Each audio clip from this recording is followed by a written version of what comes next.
સુરતમાં દારૂ ઘુસાડવા બુટલેગરો અવનવા કિમિયાઓ અજમાવતા હોય છે, ત્યારે કારમાં ચોરખાનું બનાવી દારૂની હેરાફેરી કરતા 3 ઇસમોને પૂણા પોલીસે ઝડપી પાડી 68,000નો દારૂ કબજે કર્યો છે. પોલીસે દારૂ અને અન્ય મુદ્દામાલ મળી 3,98,000નો મુદ્દામાલ કબજે કરી આ દારૂનો જથ્થો ક્યાંથી લાવવામાં આવ્યો અને કોને આપવામાં આવતા હતા તે દિશામાં તપાસ હાથ ધરી છે. સુરતની પૂણા પોલીસે બાતમીના આધારે કારમાં ચોરખાનું બનાવી દારૂની હેરાફેરી કરતા 3 ઇસમોને ઝડપી પાડ્યા છે. પોલીસે કારમાંથી અલગ અલગ બ્રાન્ડની વિદેશી દારૂની 39 બોતલો કબજે કરી છે.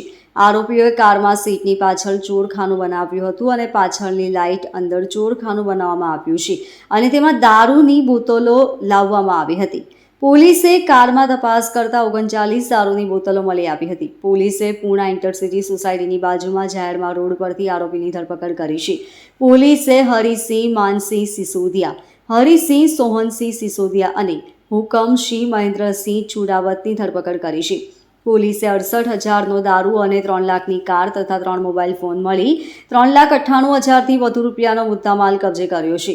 હાલ પોલીસે આરોપીઓની ધરપકડ કરી આરોપીઓ આ દારૂનો જથ્થો ક્યાંથી લાવ્યા હતા અને કોને આપવાના હતા તે દિશામાં તપાસના ચક્રો ગતિમાન કર્યા છે. Bureau report LK star news, Surat.